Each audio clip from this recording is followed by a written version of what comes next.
I'm having a chat with this is the beginning of his second season as executive director of the Santa Barbara Chamber Orchestra, Kevin A. Marvin, who has come into Santa Barbara a little over a year ago, like a storm or something. We'll talk about it. But the Santa Barbara Chamber Orchestra, I think it's okay to say, has been kind of status quo. And all of a sudden, with the arrival of this new executive director in front of me, Kevin A. Marvin, we have had explosions and fireworks and all kinds of stuff.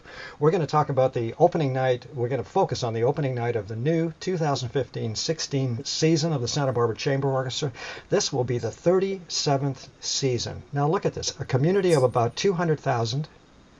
Let's say metro community, Yes. 200,000, a professional opera company, a professional symphony orchestra, and a professional chamber orchestra. How lucky can you get? Kevin, what's it like? Where did you come from, and what's it been like this past year or so in Santa Barbara? Well, Dan, it doesn't really get any better than Santa Barbara. It's beautiful, it's paradise. There are plenty of folks who enjoy culture and the better things, the sophistication parts of life, and it's just been a joy. I arrived almost a year ago to date, and I came from Denver, Colorado, where I ran a small arts nonprofit after a long, extensive career in banking.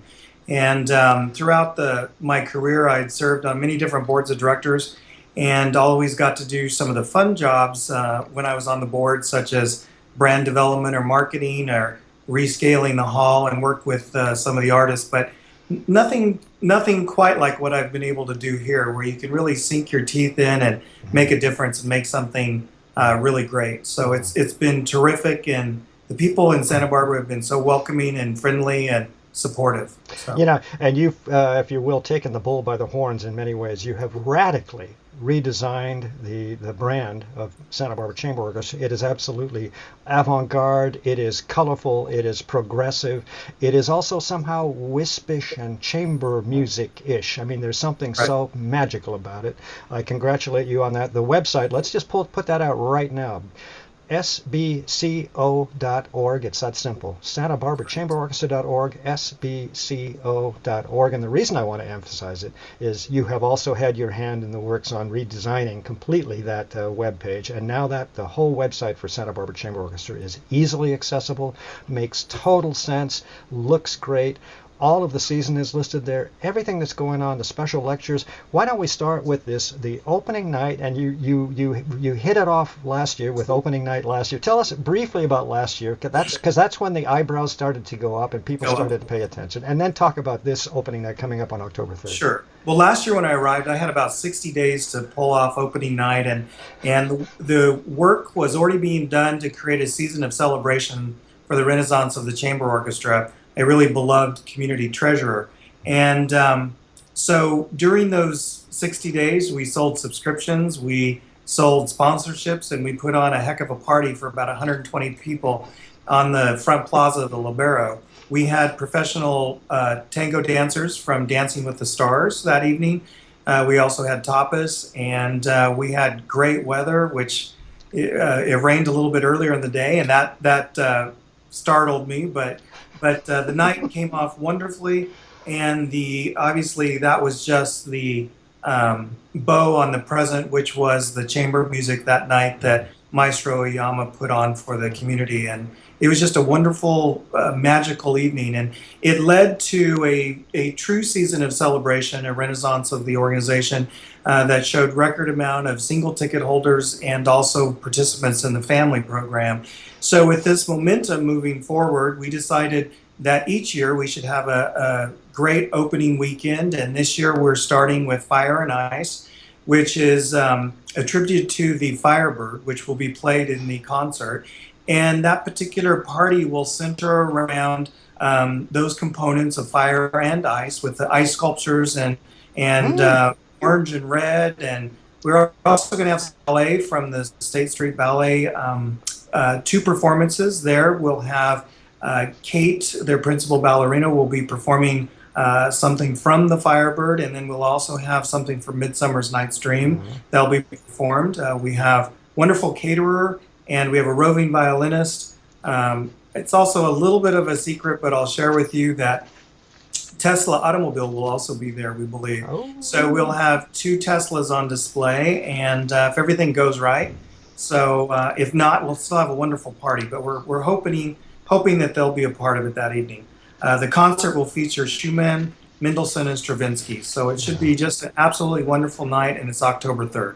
yeah, and you know, you're pretty feisty here, Fire and Ice. I mean, this is Tango and something or other was last year. Got everybody excited. If I may say so, the beverages and other treats flowed very nicely last year, and it looks like there's going to be plenty of Fire and Ice this time. I think we figured out that, what accompanies a great concert is a party. And part of the rebuild and renaissance of the chamber orchestra is really highlighting the intimacy that we have with our patrons and what we can bring that no one else really can. And that's this classical music art form and really touch people's lives in an emotional way as if they can see the music. And that is our theme this year, is see the music. And so when they come to a concert or they come to an event, we really want them to feel part of our family, part of what we're trying to do that night. And whether it's Moscow or St. Petersburg or Berlin, we're trying to bring the experience to them in an intimate way here in Santa Barbara. Yeah, and let's speak about conductor Hecho Oyama. I've known him since the late 70s. Yes. This is a major artist, major world famous violist still. Also a great conductor. I've just loved watching his conducting over all these many years. This is a first-rate orchestra, and I would say, I think I've said it a couple years ago in a review. This really is one of the great professional chamber orchestras on the West Coast. Anyway, I would have to echo that, and I may be a little biased, but I would have to echo that. Yeah. I will share with you that Hecho is a main reason why I'm here. He is a master at it, and it's such a community treasure that I really hope that people understand the value that he brings and the masterful hand he has as a conductor, because it really is something special. Now, I'm just, forgive me for looking down a little bit. I'm just trying, why don't you tell us, just to make sure, okay, I've got it. Right now, we are talking about season subscriptions are still available. And in that case, you get people who have interest all over Southern California. And these are Tuesday evening series, as well as the opening night on Saturday, October 3rd. But these are very easy evenings to come up and have really a first-class chamber orchestra experience. But why don't you give us that about where people can buy season tickets right now, and then how they can buy single tickets? Well, they can do it a couple different ways. They can visit our website at sbco.org, or they can call the office at 805-966-2441, or they can visit the Lobero box office. Our goal is to make it easy for them. We would love to expand our audience and share what we do with others, but the main place to start is probably the website. It completely goes through the entire season. It tells you the different packages that are there, and also tells you about the special events that we'll be having. Dan, in addition to the concerts, we've added an intellectual component this year. We have Gail Eichenthal, who is coming December 8th, and then we have Alan Chapman, who's coming for 2 other performances, who will talk about the music and explain why it's important, and also why the chamber orchestra is important. That's right, and also you have some of our, I mean by that, Santa Barbara community's favorite soloists. I'm thinking of pianist Alessio Box. He comes back frequently at the Music Academy and with the chamber orchestra and so on. And also I've just noticed Martin Beaver. He played here last season, I think, for the chamber orchestra, violinist. Yeah, he played opening weekend last year, and he did an absolutely fantastic job. In fact, he directed the first half. And so it was magical, and we are having him back on March 22nd. We'll be doing The Marriage of Figaro. We'll also be doing the Violin Concerto. And if you haven't seen him, it's absolutely fantastic. And such a nice guy. He's such a compliment to what we do, and he's just terrific. And of course, Alessio is, as I said, it's Glorious.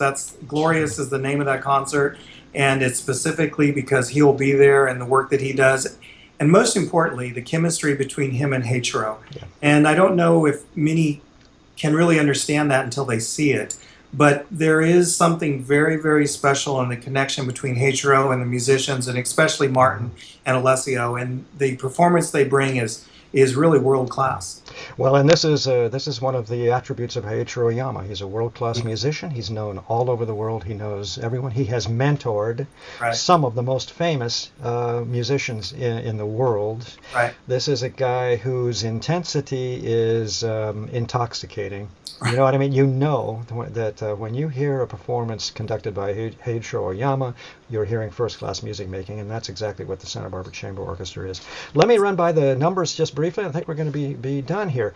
Okay. Most important, everybody, and you all have computers or you wouldn't be watching this, but you know, the Chamber Orchestra website has it all. The supper club. I mean, things we haven't even begun to discuss yet. But the address is so easy, www.sbco.org. Everything is there. Ticket sales, subscriptions for the season, pricings, supper club, the works, all the programming. This is the 37th season of Santa Barbara Chamber Orchestra under the direction of Hecho Oyama. I think this is his 36th year or something. I'm not quite sure that he's 35th, I think. 35th season. Can you imagine that, everybody? Just think about that for a minute. 35th season as conductor of this orchestra. That is extraordinary all by itself.